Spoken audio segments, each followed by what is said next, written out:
Good morning, gang. Joyce Welsh with Skipping Calves Farms here. I've got a little bit different chore this morning. I no longer have a large bee yard. Just about the time the crud hit, I was planning on going into commercial beekeeping and had about 50 hives and was preparing that spring to triple that number. Well, that's why you see all these beehives just kind of sitting around the property, because I'm not doing that right now. I changed my work schedule, and to make a long story short, I basically had to totally shut down that operation. So right now, as you can see, I have a grand total of 5 active hives, which is fine. That's enough to pollinate everything I need, enough to give me enough honey if I need it. But beekeeping is not the kind of thing that you can do as an individual and do anything else. It's extremely time consuming. It's extremely rewarding, but just not where I'm being led to go right now. So as you can see, what you can't see is, let me pan back. That area where we've been grazing in the past, right there in the middle up near that perimeter fence, was my bee yard. It was about a 40 by 60 fenced in area with about 100 hives. So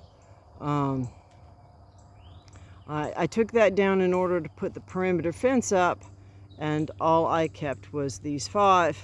And I had been was counting on getting some help and didn't get it. So at the last minute, I just took some of the, I don't know if this is I think this is sycamore, and just took my chainsaw and tried to flatten it to make this stand. It was supposed to be for about 2 weeks, and it's been for almost a year. So I've now gotten a hold of the 4x4s, and when I put the stands in, I was doing it kind of on an emergency basis, and I really did not plan very well. Another one of those good, bad, and uglies.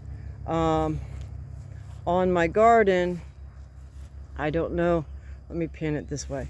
I don't know if you can see really well, but this T-post on the left is for the 4-wire fence on the garden. This rebar on the right is a single wire, and it's what they call a 3D deer fence. That's why there's kind of a big gap in the fencing on my garden. Deer walk up to it, and because they're prey and their eyes are far apart, they don't have very good depth perception. So when they come up here, they can't tell how far apart they are, and they can't tell quite how high it is. And so it's an inexpensive way to keep 99.9% of the deer out of your garden. I've never had one come in. So I don't have a 3D fence on the perimeter, but the local wildlife are familiar with the fact that I've got electric fence, although deer had come on my property on a pretty consistent basis, even since I put up this fence. They just didn't touch my garden. So, but when I did, I put it in, I set it down in a hurry, and I wasn't thinking in terms of workspace. And I only left myself about 3 feet between that deer fence and the bees. And the way I set up the stands, the center on those 2 logs, as you can see, are probably about 12 inches apart. And they need to be about 15 to 16 on center in order for those to stay stable. And over time, it's settled a little bit. It hasn't settled evenly. We do get some wind coming down here from this general direction, which is southwest down that valley, or the low spot. So we're expecting weather here in a couple of days. I just got the lumber, so my matching orders changed for today. So what I'm going to do is I'm going to shift those stands, because bees don't like to be moved. They'll go back to the same location. You move a hive 4 feet and they won't be able to find it.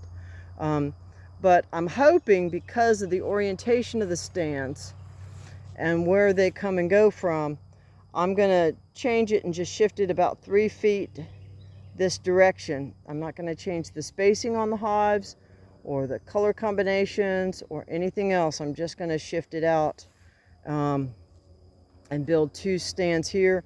I'm going to have them leveled north to south and east to west. And then I'm going to have set up a little bit different on the cinder blocks. Instead of having the 2 uprights on the 1 horizontal, I'm going to have 2 horizontals that are a couple of inches further apart. And then that way the uprights can be a little bit further apart. Now this is something that I got from, I think it was from Barnyard Bees. And I think it's only Home Depot that you can get this style of cinder block. It's what they call an end block or a stretcher block. As you can see, the end of it isn't smooth and round. It's got a little indention on it. And so 4x4 fits in there real nicely. So I'm going to be digging up the ground with a grub hoe, and I've got a tapper here, and I'll be setting those 4 cinder blocks, 1 on each end, and then I'll set the 2 4x4s. I've got my smoker lit and sitting here just to kind of keep the bees a little quiet. They don't like the smell of smoke. It kind of counteracts any alarm pheromone that they may have out.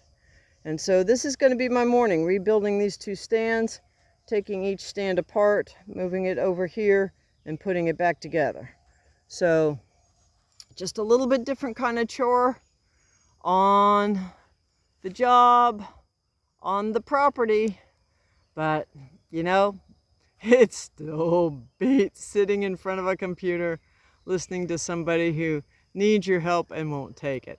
So with that in mind, gang, I will wish you blessings for the day, and whatever you do, keep chasing the dream.